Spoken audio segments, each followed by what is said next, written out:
Queridos irmãos, que a graça e a paz do Senhor Jesus seja com todos vós, que o Senhor esteja nos abençoando, esteja nos dando sabedoria, Pai, acerca de tudo isso que temos aqui hoje, nesse dia para ouvir, que a Tua palavra seja suave aos nossos ouvidos e que nós consigamos, Pai, através de Ti, ó Espírito Santo, receber toda a capacitação. Nós queremos caminhar contigo, ó Jesus. Portanto, eu te peço que venha abrir o nosso entendimento, usa a minha vida aqui neste momento e que todos aqueles que ouvirem essa palavra, Senhor, possam ser edificados para a honra e glória do Teu santo nome. Amém.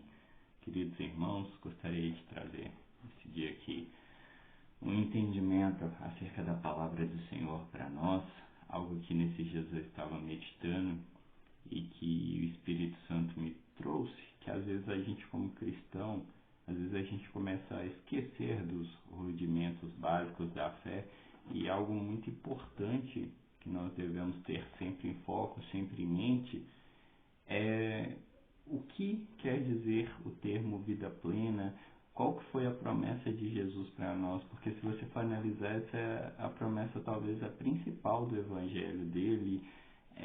Todo o evangelho de Cristo ele é pautado em cima disso. Esse termo vida plena, ou em algumas traduções vida em abundante, que também tem o mesmo significado. Então, para iniciarmos aqui a compreensão daquilo que o Espírito Santo partilhou comigo nesses dias, eu gostaria de ler com vocês aqui o Evangelho de João, no capítulo 10, dos versos 9 ao verso 11, que nos diz o seguinte, a palavra do Senhor: Eu sou a porta.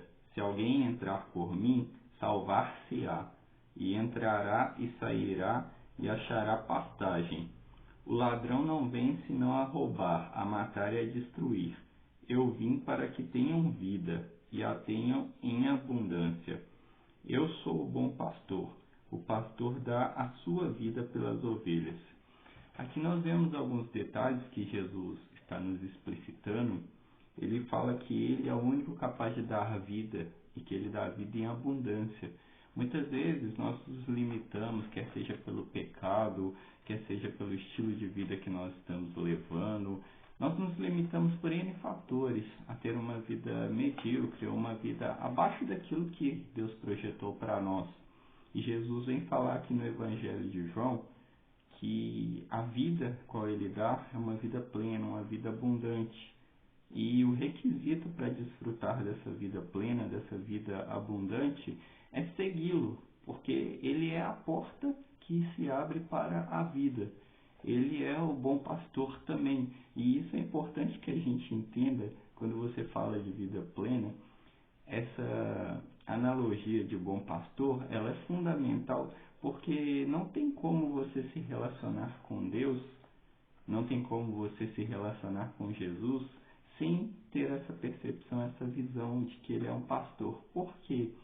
Ao longo da nossa caminhada nós vamos cometer vários erros, nós vamos ter vários deslizes. E a forma de que nós continuemos no caminho, permanecemos buscando aquilo que Cristo nos prometeu, é sabendo que Ele é quem nos guia nesse caminho. Ele é o próprio caminho e é Ele quem nos guia nesse caminho. Então Jesus usa essa analogia de pastoreio, porque uma ovelha ali, ela precisa ser guiada. Se ela for para o caminho que ela bem entender, muito provavelmente ela vai se perder, ela vai parar em caminhos que têm armadilhas, ela pode até mesmo ser roubada, na analogia aqui que Jesus usa. O ladrão vem para tentar roubar as ovelhas, ou seja, tirar as ovelhas ali do pastor, que é o próprio Jesus. E ele, em complemento a essa analogia também, se você for analisar todas as coisas que podem acontecer com uma ovelha ali, em alguns outros momentos Jesus usando essa analogia, ele cita também sobre os lobos, porque o lobo também pode tentar matar ali aquela ovelha durante a caminhada dela, durante o percurso ali, até mesmo às vezes essa ovelha ela está numa pastagem, ou seja, num lugar ali no qual ela está se alimentando ou bebendo água. E aí, se o pastor não estiver atento, e se a ovelha também não estiver atenta aos comandos do pastor, ela pode ser arrebatada por um lobo ali.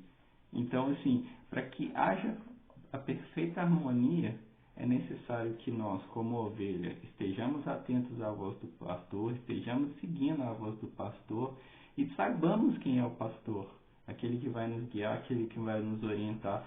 Muitas vezes as pessoas olham para os cristãos e pensam que nós somos simplesmente disciplinados ali, que nós somos simplesmente pessoas religiosas, pessoas que estão debaixo de uma autoridade religiosa ali simplesmente e nos confrontam, não entendem ali que, por exemplo, às vezes a pessoa ela acha que curtir a vida ou ter uma vida plena é se embriagar num final de semana numa festa, é ter relações sexuais à torta e direito sem nem se preocupar com a sua saúde ou coisas do gênero. As pessoas às vezes acham que vida plena é isso, só que elas não percebem que na verdade elas estão sendo escravas dessas escolhas delas.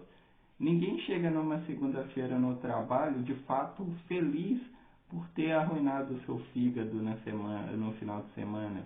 Ninguém chega de fato na segunda-feira no trabalho feliz ou completo, renovado, restaurado, pronto para viver mais uma semana, por saber que no final de semana teve relação sexual com um completo desconhecido. Mas muitas vezes, e é esse o foco do Evangelho, por mais que às vezes nós ouçamos sermões, muitas vezes duros, a gente chega numa segunda-feira renovado para trabalhar após ter vivido um culto no domingo à noite. E é esse o modelo de vida plena que Jesus nos propõe. Não só as coisas que o mundo pode nos ofertar, porque essas coisas são limitadas, essas coisas trazem uma alegria muito efêmera, uma alegria muito passageira. E isso quando não é uma falsa alegria, né, de fato. Mas já o que Jesus nos propõe, às vezes a gente vive coisas ali no culto, ou mesmo na nossa casa, quando a gente consegue relacionar com Jesus em outro ambiente que não no ambiente de templo, a gente vive coisas extraordinárias com Ele que nos dá força, nos dá gás para continuarmos a nossa caminhada, a nossa busca ali. É como se nós, na condição de ovelha, o nosso pastor nos levasse ali exatamente onde está aquilo que vai suprir a nossa necessidade. Às vezes a nossa necessidade é de pastagem, ou seja, uma grama mais verde ali que vai renovar as nossas forças para que nós consigamos caminhando. Às vezes nós precisamos de água, algo que vai nos restaurar ali para que a gente consiga ir além daquilo que nós hoje estamos. Então é necessário que nós consigamos de fato ter essa analogia em mente, não no sentido que alguns imaginam, poxa, mas a ovelha é um bicho tão bobo, um bicho tão simples, um bicho, enfim, tão medíocre. Mas a analogia na qual Jesus nos propõe é que a ovelha é alguém que depende do pastor. E ao mesmo passo é alguém que confia nesse pastor, é alguém que precisa ser cuidado por um pastor. Então, quando eu me coloco na condição de ovelha, entendendo que o meu pastor é Jesus, eu sei que Ele vai me amparar, eu sei que Ele vai me cuidar, eu sei que eu vou ter uma vida plena. Não como alguém que vai ser deixado de lado aos seus vícios, não como alguém que vai passar por circunstâncias ali aterradoras e que a vida vai destruí-lo. Mas é alguém que quando passar por dificuldades, sabe que o pastor ainda está cuidando dele. É alguém que, mesmo enfrentando lutas, sabe que ainda há um pasto verdejante que o aguarda. Mesmo em momentos de sequidão, em desertos, sabe que ainda há uma água que vai trazer refrigério. Então, todas essas coisas são as coisas às quais Jesus nos promete como o bom pastor. E para concluir aqui, eu gostaria de ler lá também em Provérbios, no capítulo 3, a partir do verso 11, nos diz o seguinte, a palavra do Senhor, do verso 11 até o verso 23. Filho meu, não rejeites a correção do Senhor, nem te enojes da sua repreensão, porque o Senhor repreende a quem ama, assim como o pai ao filho a quem quer bem. Bem-aventurado o homem que acha sabedoria e o homem que adquire conhecimento, porque é melhor a sua mercadoria do que os artigos de prata e maior o seu lucro que o ouro mais fino. Mais preciosa é do que os rubis, e tudo o que mais possas desejar não se pode comparar a ela. Vida longa de dias está na sua mão direita, e na esquerda riquezas e honra. Os seus caminhos são caminhos de delícias, e todas as suas veredas de paz. é a árvore de vida para os que dela tomam, e são bem-aventurados todos os que a retêm. O Senhor, com sabedoria, fundou a terra, com entendimento preparou os céus. Pelo seu conhecimento se fenderam os abismos, e as nuvens destilam o orvalho. Filho meu, não se aparte essas coisas dos teus olhos. Guarda a verdadeira sabedoria e o discernimento, porque serão vida para a tua alma e adorno ao teu pescoço. Então andarás confiante pelo teu caminho, e o teu pé não tropeçará. Sabe, dentro dessa palavra aqui, algo que o Espírito Santo mexeu muito comigo, é entender assim, às vezes a gente busca tantas coisas nessa vida e não é errado, não nos é ilícito buscarmos coisas. Mas quando a gente começa a entender isso, que também está descrito lá em João, que as coisas que são de Deus são maiores, são mais perfeitas, são mais harmoniosas, são coisas que realmente vão nos contemplar, que vão nos dar transformação de vida, você começa a entender coisas como, tipo assim, por que uma pessoa que vive em Cristo Jesus, mesmo que ela saiba que ela vai morrer, porque no final todos nós vamos morrer, por que ela consegue ainda assim ser mais feliz do que uma pessoa que não? Por que às vezes, e quando eu falo felicidade, não é essa felicidade que o mundo propõe, porque às vezes você vê uma pessoa sorrindo, mas essa pessoa não está de fato feliz. Ela está esboçando algo ali, mas o interior dela está completamente destruído. E aí é onde a gente volta à palavra, que vida plena é só em Jesus. Qualquer outra coisa que tenha essa imagem de que está me estruturando, essa imagem de que está me dando alegria ou felicidade, é falso, é algo efêmero. Alguns às vezes vão ter uma felicidade baseada no trabalho, mas eles se esquecem que ele pode ser demitido amanhã. Alguns vão ter às vezes uma felicidade baseada num carro, mas esquece que pode vir alguém roubar aquele carro da pessoa. Um marido, uma esposa, um filho, qualquer outra coisa ali que a gente coloque como sendo felicidade, são coisas que podem ser tiradas de nós.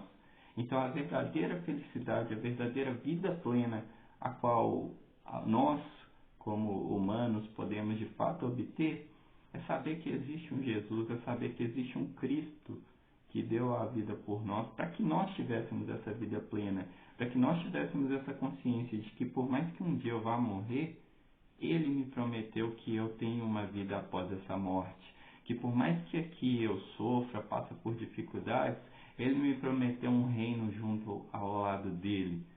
Então, essa palavra aqui para mim veio fechar assim essa compreensão, esse entendimento, em saber que nós, como cristãos, devemos buscar a verdadeira sabedoria. A verdadeira sabedoria não é fazer bem uma conta de matemática, não é você saber administrar bem posses, mas a verdadeira sabedoria é saber que Cristo é a verdade, é saber que Deus é o doador de todas as coisas, é saber que só em Jesus eu tenho vida plena.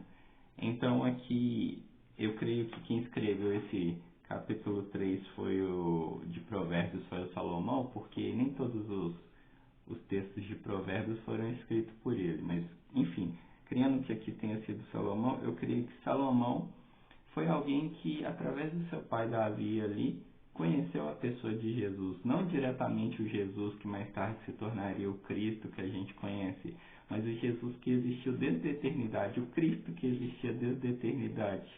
Então, ali a gente vê que Davi, ele passa essa imagem, ele chega a citar que ele conheceu ao Senhor, que ele viu o seu Senhor diante do Senhor, ou seja, ele fala ali dessas duas pessoas da Trindade ali, que seriam Cristo, Jesus e o próprio Deus.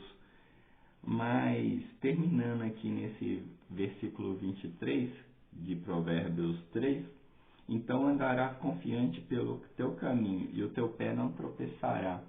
Quando você entende isso, você entende quem é Cristo, você entende as promessas de Cristo para você, e você vive uma vida plena em Jesus, você passa a ter essa confiança. Não é mais a morte que te traz tribulação, não é mais as dores desse mundo que te trazem tribulação, mas você passa a andar em confiança, mesmo no dia mal, mesmo que às vezes venha um dia que você sinta tristeza ou agonia, você sabe que ainda assim virá a luz. Então você pode passar por momentos de dificuldade, mas você sabe que a luz irá resplandecer no final de tudo e a sua confiança não pode ser abalada porque não está mais pautado em coisas, mas está pautado naquele que é o autor da vida, naquele que virá para a consumação dos séculos. Então, basicamente é isso, meus irmãos. Eu espero que tenha sido algo aqui que vocês possam usar no dia a dia de vocês, que vocês possam meditar nessa palavra. Eu recomendo firmemente que vocês leiam tanto o capítulo 3 de Provérbios quanto o capítulo 10 de João, para que a compreensão de vocês seja plena e que o Espírito Santo possa complementar na vida de cada um de vocês aquilo que através de mim é que ele talvez não tenha conseguido entregar, tá bom? Um forte abraço a todos vocês e fiquem com Deus. Até mais.